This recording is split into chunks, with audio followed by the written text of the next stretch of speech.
الحمد لله وكفى والصلاة والسلام على من لا نبي بعده أما بعد فأعوذ بالله من الشيطان الرجيم بسم الله الرحمن الرحيم قال الله تبارك وتعالى في كلام المجيد والفرقان الحميد وننزل من القرآن ما هو شفاء ورحمة للمؤمنين وقال النبي صلى الله عليه وسلم خيركم من تعلم القرآن وعلمه صدق الله العظيم وصدق رسوله النبي الأمي الهاشمي الكريم ونحن على ذلك لمن الشاهدين والشاكرين والحمد لله رب العالمين يا رب صل وسلم دائما أبدا على حبيبك خير الخلق كلهم تمام احباب محبت اور عقیدت کے ساتھ درود پاک اللهم صل على محمد وعلى آل محمد كما صليت على إبراهيم وعلى آل إبراهيم إنك حميد مجيد اللهم بارك على محمد وعلى آل محمد كما باركت على إبراهيم وعلى آل إبراهيم إنك حميد مجيد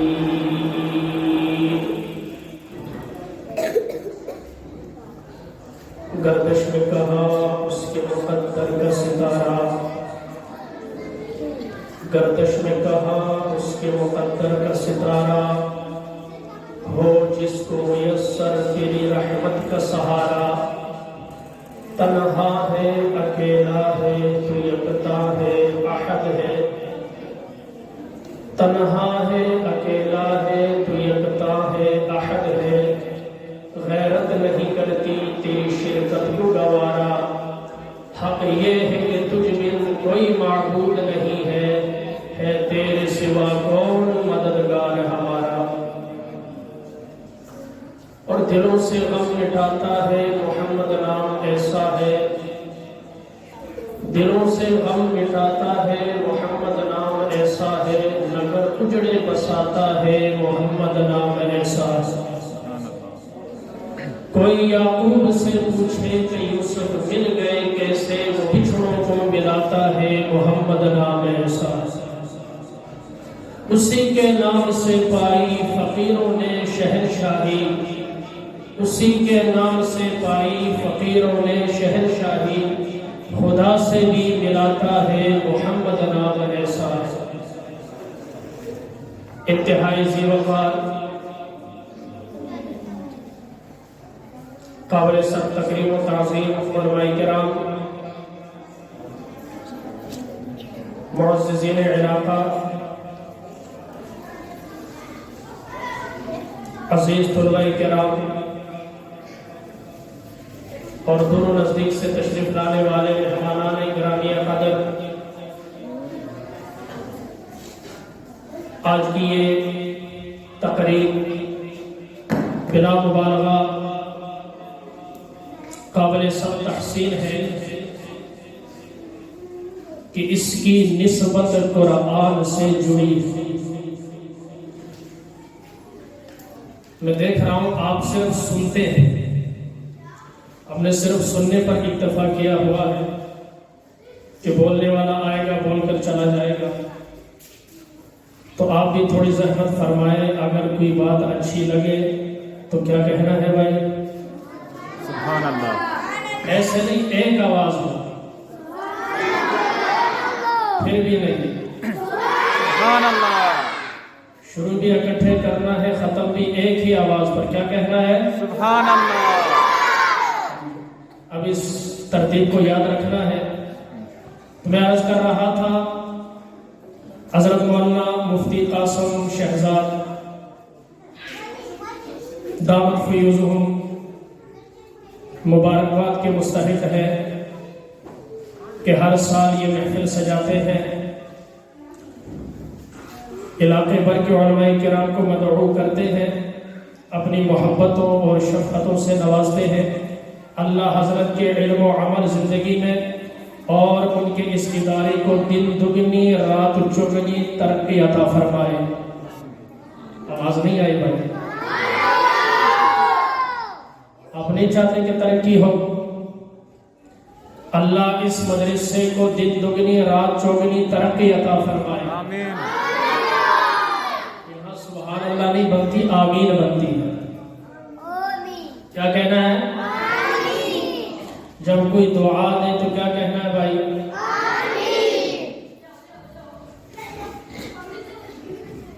قرآن انقلابی کتاب ہے، بولے کیا ہے؟ بڑے حضرات بولے، قرآن انقلابی کتاب ہے،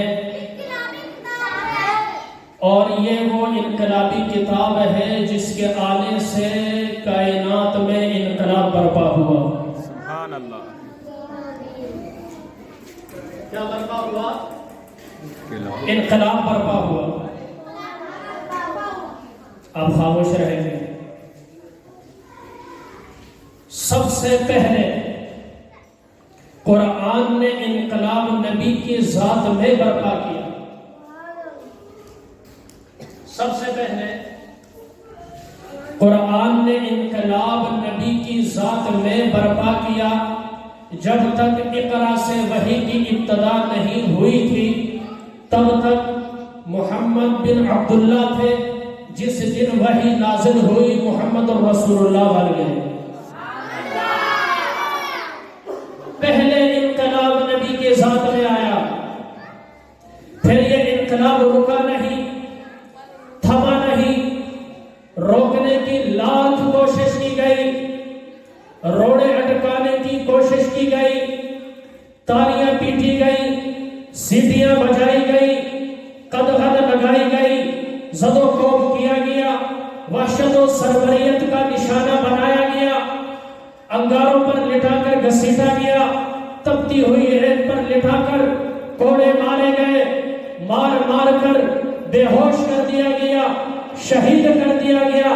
لیکن قرآن کا انقلاب غار ہرا سے جو چلا تھا، اس دن سے آج تک اور قیامت کی صبح تک یہ کتاب انقلاب برپا کرتی رہے گی۔ ظالم کا ظلم اس کا انقلاب روک نہیں سکتا، اور بادشاہ کا عدل اس کا انقلاب روک نہیں سکتا۔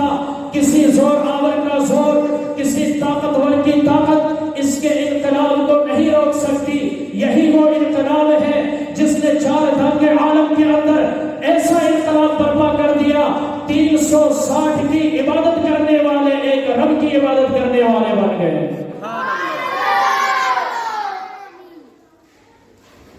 قرآن نے انقلاب برپا کیا۔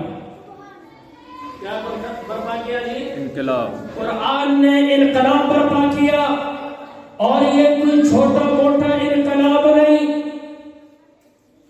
قرآن جب اپنی انقلاب کی بات کرتا ہے تو زبر کی بھی انقلاب کی بات کرتا ہے، زیر و زبر کو بھی، شد اور مد کو بھی بیان کرتا ہے کہ یہی وہ اصلی کتاب ہے۔ قیامت کی صبح تک اس کے زیر زبر میں فرق نہیں۔ اس کے زبر اور پیش کے اندر فرق نہیں آ سکتا. کوئی کم کرنا چاہے تو نہیں کر سکتا، کوئی بڑھانا چاہے تو. یہ انقلابی کتاب، اس کی ہر چیز کی گارنٹی خود رب العزت نے لی ہے. کس نے؟ رب العزت نے اس کی گارنٹی لی ہے.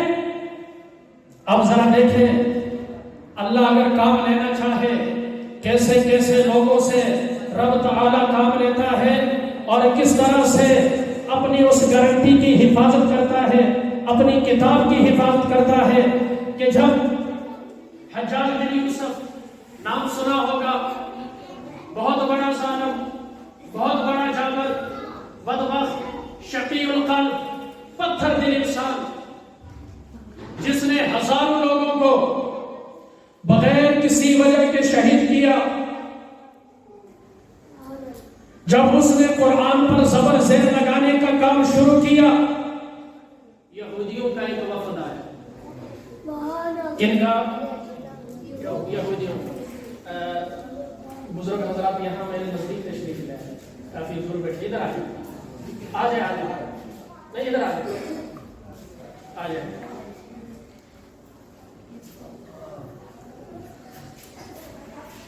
یہودیوں کا ایک وفد،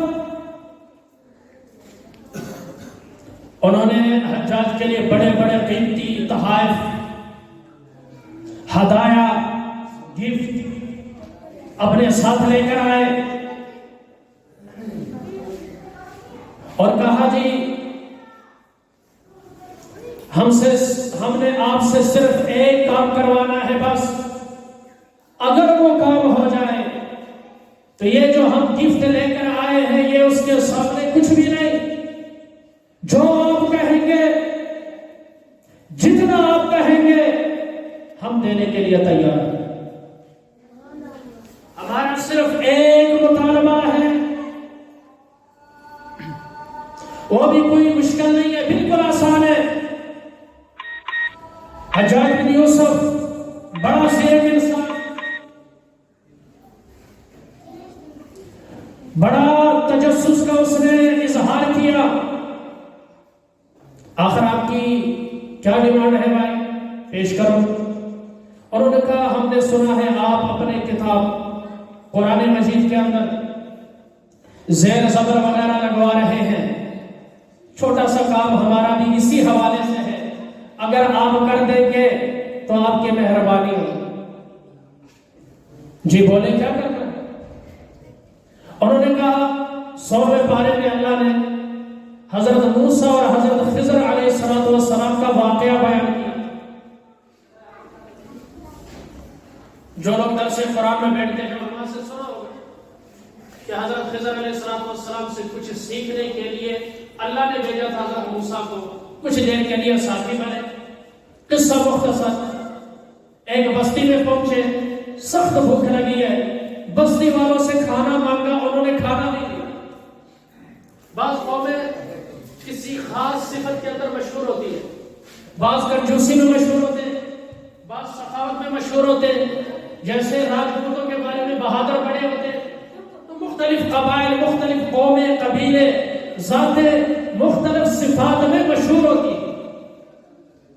تو وہ کوئی کنجوس قوم تھی، انہوں نے کہا آتے جاتے کو کھانا دینا سب کو ٹھیکا چکی ہے، جاؤ اپنا کام. بہرحال یہاں سے آگے وہاں اللہ نے ارشاد فرمایا فَأَبَوْا أَن يُزَيِّفُوهُمَا، انہوں نے انکار کیا ان کی ضیافت سے. یہودی کہنے لگے، یہاں لفظ آیا فَأَبَوْا، با ہے، اس با کا نقطہ نیچے سے اٹھائے اوپر لے جائے اور ایک نقطے کا اپنی طرف سے اضافہ کرے تو فَأَبَوْا کی جگہ فَأَتَوْا بن جائے گا، اور ہمارا جو ہے خاندان کا اور ہماری جو نسل باپ دادا کا وہ ناک اونچا ہوگا، شملہ جو ہے وہ اونچا ہوگا، ہماری عزت رہ جائے گی. آپ صرف یہ تھوڑی سی ترمیم کریں، ایک نقطے کو نیچے سے اٹھا کر اوپر لگا دیں اور دوسرے نقطے کا اضافہ کریں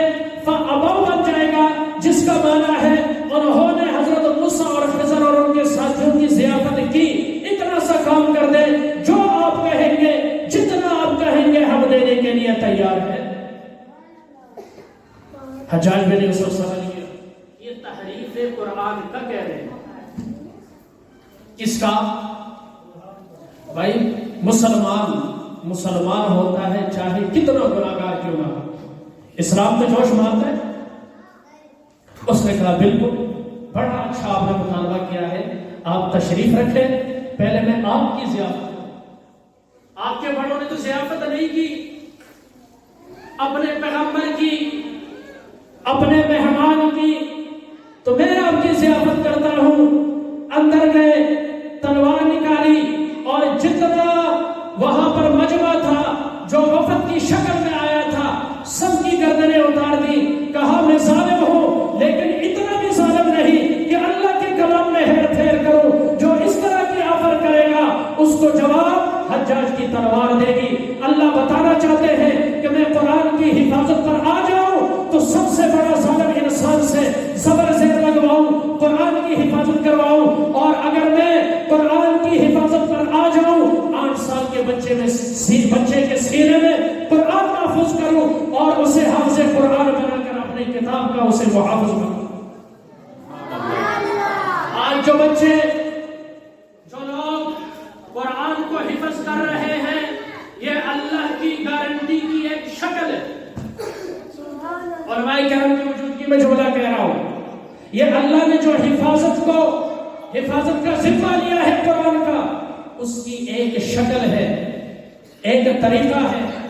ہندوستان کے اندر جب وہاں کے گورنر نے رپورٹ پیش کی، جب انگریزوں کا تسلط تھا، انہوں نے کہا جی جب تک مولوی، مدرسہ اور قرآن ان میں ہے تب تک مسلمانوں کو ہم دبا نہیں سکتے. ان کا کیا کریں پھر؟ ان کا 3 کام کرنے ہیں. سب سے پہلے مدارس ختم کریں. کیا کریں؟ مدارس ختم کریں. قرآن کے 3 لاکھ نسخے جلائے گئے. کتنے؟ 3 لاکھ. جہاں بھی مسجد، مدرسہ، گھر کے اندر قرآن ملتا، پریس کے اندر ملتا، انگریزوں نے انہیں جمع کیا، ڈھیر لگایا، آگ لگائی، تمام کے تمام مدارس کو مسمار کر دیا. ہزاروں کی تعداد میں مدرسے تھے. خود انگریز مورخ لکھتا ہے ہندوستان کی حالت یہ تھی کہ پورا گاؤں چھان مارو، وہاں کوئی بھی انسان ان پڑھ آپ کو نہیں. یہ مسلمانوں کی تعلیم کی حالت تھی کہ پورے گاؤں میں کوئی ایک ان پڑھ نہیں ملتا تھا. ہر کوئی پڑھا لکھا، مرد ہو تب، عورت ہو تب، جوان ہو، بوڑھا ہو، بچہ ہو، ہر ایک پڑھا لکھا تھا. ہر ایک کی قرآن سے محبت تھی، ہر ایک کی قرآن سے لگاؤ تھا، محبت تھی، الفت تھی.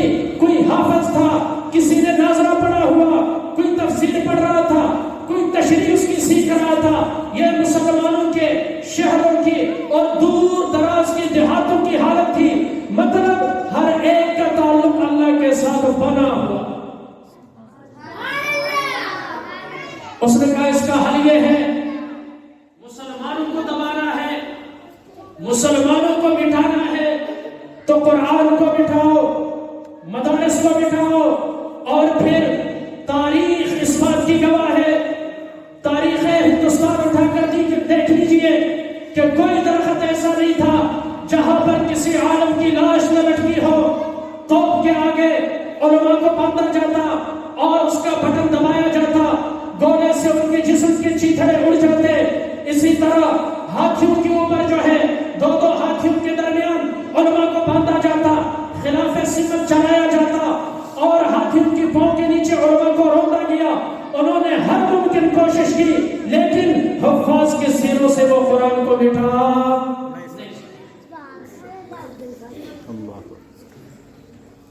پھر مولانا محمود الحسن رحمت اللہ تعالی علیہ اور دیگر حضرات نے دارالعلوم دیوبند کی بنیاد رکھی. مولانا قاسم نانوتوی نے، ان حضرات نے پڑھنا پڑھانے والا سلسلہ شروع کیا اور کون سی لائن کو چنا آپ اندازہ کریں. ایک طرف علی گڑھ یونیورسٹی، کیا ہے؟ علی گڑھ یونیورسٹی اور دوسری طرف دارالعلوم دیوبند، دونوں کا مقصد علیحدہ علیحدہ۔ وہاں کا نظریہ تھا کہ ملازمتیں ملے، وہاں کا نظریہ تھا کہ انگریزی تعلیم بھی ہونی چاہیے، انہیں پتہ نہیں تھا جدید تعلیم کے نتائج بھی جدید ہوں گے۔ میرا جسم میرا مرضی اسی تعلیم کا شاخسانہ ہے، اور جنس تبدیل کرنے والا بن پیش کرنا اسی تعلیم کا شاخسانہ ہے۔ مائی لائف مائی چوائس کا نعرہ اسی تعلیم کی وجہ سے ہے، اور اسی طرح میرا برقع میری مرضی اسی تعلیم کا دیا ہوا نعرہ ہے، میرا جسم میری مرضی اسی تعلیم کا نعرہ ہے۔ ملا تو جاہل ہوتا ہے اسی تعلیم کا دیا ہوا نعرہ ہے، یہ پگڑی والے تو جاہل ہوتے ہیں، پتھر دور کے رہنے والے ہیں، انہیں کیا پتا ہے جدت کیا ہوتی ہے، فیشن کیا ہوتا ہے، ہمیں زمانے کے جدید تقاضوں کے ساتھ چلنا ہوگا، اسی تعلیم کا دیا ہوا یہ نعرہ ہے۔ یہی وہ شیطنت ہے، یہی وہ شیطان کا جال ہے جس نے مسلمانوں کو اس طرح سے جکڑ لیا ہے۔ آج اپنے آپ کو مسلمان کہنے والی، آج اپنے آپ کو نبی کا نام لیوا کہنے والی، آج اپنے آپ کو حضرت فاطمہ کا غلام کہنے والی، ان کے نقش قدم پر چلنے والی نعرہ لگاتی ہے تم کون ہوتے ہو ہمیں روکنے والے؟ ہم اپنی مرضی میں آزاد ہیں، ہم اپنے جسم میں آزاد ہیں، ہم اپنے بول میں آزاد ہیں، ہم اپنی نمائش میں آزاد ہیں، ہم اپنی تعلیم میں آزاد ہیں، ہم اپنی نوکری میں آزاد ہیں، ہم اپنی ملازمت میں آزاد ہیں، یہ اسی تعلیم کا ہے۔ میں نے آج اپنے جمعے کے بیان میں بھی کہا، آپ پورے پاکستان کا چکر لگائیں، پورے پاکستان کی چھان بین کریں، آپ کو ایک بھی مدرسے کا نہ وہاں لڑکا ملے گا نہ لڑکی ملے گی، یہ جتنے بھی ہیں مٹی ڈیڈی ماحول کے اندر رہنے والے ہیں اور شیشہ کا نشہ کرنے والے لوگ ہیں، یہ وہی لوگ ہیں جنہوں نے لاڈ نکالنے کے کالے قانون کو پڑھ کر اپنے ظاہر کو بھی کالا کر دیا ہے، باطن کو بھی کالا کر دیا ہے کہ نہیں؟ کون ہے یہ؟ وہی کالک اس ملک پر بننا چاہتے ہیں، لیکن یاد رہے جب تک یہ ننھے منھے بچے قرآن کو سینے سے لگاتے رہیں گے، جب تک علماء کرام حق بیان کرتے رہیں گے، جب تک علماء کے سروں پر پگڑیاں موجود ہیں، اس ملک میں مدارس موجود ہیں، اکابرین موجود ہیں، نبی کے عشاق موجود ہیں، دین کا درد رکھنے والے غیور مائیں اور بہنیں، اور اسی طرح مسلمان نوجوان بوڑھا ہو یا جوان، جب تک یہ موجود ہے تمہیں اس کالک کو اس ملک پر ملنے نہیں دیں گے، بلکہ یہ کالک تمہارے لیے آخرت کے اندر بھی کالک بنے گی، دنیا کے اندر بھی تم اسی کالک کے ساتھ سسکتے ہوئے، حسرتوں کے ساتھ اینڈیاں رگڑتے ہوئے، چیختے ہوئے، چلاتے ہوئے، اس طرح جس طرح بندر اپنی حرکتیں پیش کرتا ہے کرتے رہو گے، تمہارا وقت ختم ہو جائے گا، تم جان جو ہے اس موت کو اپنے گلے سے لگا لو گے، تمہارا یہ منصوبہ انشاءاللہ جب تک لا الہ الا اللہ کہنے والے موجود ہیں پایا تکمیل تک پہنچنے انشاءاللہ نہیں دیں گے۔ اور انشاءاللہ ایسا ہوگا، انشاءاللہ یہ اپنے اس چاند میں کامیاب نہیں ہوں گے۔ آپ سوچ رہے ہیں کہ سامنے بچے ہیں اور باتیں کون سی ہو رہی ہیں، یاد رکھیں آج ان بچوں کے ذہنوں میں یہ بات بٹھائیں گے تو کل جا کر یہ قوم کو لیڈ کرنے والے بنیں گے۔ ایک بات یاد رکھیں، ہمیں شوق میں تقسیم کر دیا گیا، کس میں؟ میں اکثر کہتا ہوں اپنے درس میں، ٹیچر کا احتجاج ہو ڈاکٹر ساتھ نہیں دیتا، ڈاکٹروں کا احتجاج ہو وکیل ساتھ، وکیلوں کا احتجاج ہو انجینئر ساتھ نہیں دیتے، انجینئروں کا جو ہے وہ احتجاج ہو تو پھر جو ملازمین ہیں کلاس 4 کے وہ ساتھ نہیں دیتے۔ ہم شوق میں بیٹھے، ڈاکٹر مار کھا رہا ہے، احتجاج کر رہا، بس ڈاکٹر ہی ایسا ہے، نرسیں احتجاج کر رہی ہیں تو صرف نرس ہی ہیں، ہمیں شوق میں بانٹ دیا گیا۔ پہلے کہتے تھے مذہبی منافرت، مذہبی فرقہ واریت، ہم تو پھر بھی اکٹھے ہوتے ہیں، ہم تو پھر بھی اکٹھے ہو جاتے ہیں، چونکہ ہمارے پاس روشنی ہے، کبھی وہ روشنی کم ہوتی ہے کبھی زیادہ ہوتی ہے، لیکن ہمارے پاس ہر زمانے میں ہر دور میں ایسی متفق علیہ شخصیات موجود رہی، ہزار اختلاف کے باوجود ہمارے اکابرین آپ کو بڑے بڑے سٹیجوں پر اکٹھے نظر آئیں گے، ہم تو پھر بھی کمپرومائز کر لیتے ہیں ملک کی خاطر، دین کے خاطر، اسلام کے خاطر، لیکن آپ کوئی ایک شعبہ دکھائیں جن میں اس طرح کا کمپرومائز ہو، یہ تنہا مقابلہ کرتے ہیں، تنہا مار کھاتے ہیں، ہمیں ٹکڑوں میں بانٹ دیا۔ اب کیا ہوا؟ مولوی کو مسئلہ پیش آ جائے، عوام ساتھ نہیں دیتی، عوام کو مسئلہ پیش آ جائے، وکیل ساتھ نہیں دیتا، وکیل کو مسئلہ پیش آ جائے، ڈاکٹر ساتھ نہیں دیتا، یوں ہمیں ٹکڑوں میں تقسیم کیا، اس لیے کہ جب کافر یلغار کرنا چاہے گا تو پھر ہمارا شکار اس کے لیے آسان ہو جائے گا، کیونکہ مسلمانوں کی وحدت کمزور ہو گئی ہے۔ یاد رکھنا، اگر ہم چاہتے ہیں کہ کافر کو اس کے منصوبوں میں، اس کی چالوں میں ناکام بنائے، بے حیثیت مسلمان اپنے مسلمان بھائی کی مدد کرنی ہوگی، بے حیثیت مسلمان ایک دوسرے کے دکھ درد میں شریک ہونا پڑے گا۔ پیارے آقا صلی اللہ علیہ وسلم نے فرمایا تھا، المسلم کجسد واحد، مسلمان ایک جسم کی طرح ہے، اگر آنکھ میں درد ہو پورا جسم درد محسوس کرتا ہے، ہاتھ میں درد ہو پورا جسم درد محسوس کرتا ہے۔ اقبال نے اسی کو اپنے انداز میں کہا تھا، اخوت اس کو کہتے ہیں جو چبھے کانٹا کابل میں، اخوت اس کو کہتے ہیں جو چبھے کانٹا کابل میں، ہندوستان کا ہر پیر و جوان بےتاب ہو جائے۔ جب تک ہم ایک نہیں ہوں، آج ہم دعا کرتے ہیں مسلمانوں کو ایک اور نیک ہونا چاہیے، تو میں آپ سے یہ کہوں گا، چند آخر گزارشات ہے کہ مسلمانوں کو ایک ہونا پڑے گا، نیک ہونا پڑے گا، فیک نہیں ہونا چاہیے۔ فیک ہونے کی ضرورت، نیک ہو۔ یہ دیکھو 5 انگلیاں ہیں، اگر 8-9 سال کا بچہ بھی اسے ایسا کرے ٹوٹ جائے گی، ٹوٹے گی کہ نہیں بھائی؟ لیکن یہ جب اکٹھی ہو جائے تو پھر کوئی بڑا بھی اسے کھولنا چاہے تو نہیں کھول سکتا۔ کجسد واحد، مسلمان ایسے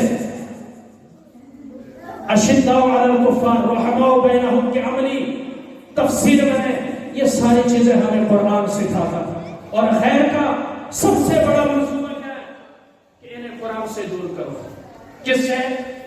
آج آپ بتائیں، میرا سوال آپ سے ہے، آج جتنی لڑائیاں ہیں یہ قرآن سے دوری کی وجہ سے ہے یا نہیں؟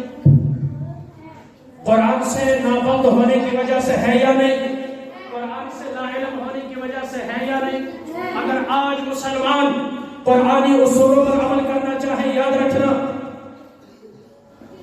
آخری بات بتاتا ہوں آپ کے سامنے، حضرت مولانا قاری طیب رحمۃ اللہ تعالیٰ علیہ محترم دارالعلوم دیوبند شیخ الاسلام کہلائے، فرماتے تھے قرآن انقلابی کتاب ہے، اور یہ ایسی انقلابی کتاب ہے، ایسا اس نے انقلاب برپا کیا، قرآن جس ذہن میں گیا اس ذہن کے اندر انقلاب آیا، قرآن جس سینے میں گیا اس سینے میں انقلاب آیا، قرآن جس شہر میں گیا اس شہر میں انقلاب آیا، قرآن جس بستی میں گیا اس بستی میں انقلاب آیا، قرآن جس قوم میں گیا اس قوم میں انقلاب آیا، قرآن جس قبیلے میں گیا اس قبیلے میں انقلاب آیا، قرآن جس بر اعظم میں گیا اس بر اعظم میں انقلاب آیا، قرآن جس ملک میں گیا اس ملک میں انقلاب آیا، قرآن کو جس شخص نے قبول کیا اس شخص کے اندر انقلاب آیا، یہاں تک کہ قرآن نے تہذیبوں کو بھی بدلا، قرآن نے قوموں کو بھی بدلا، قرآن نے ذہنوں کو بھی بدلا، قرآن نے طبیعتوں کو بھی بدلا، قرآن نے ہر چیز کو بدل دیا، لیکن قرآن خود نہیں بدلا۔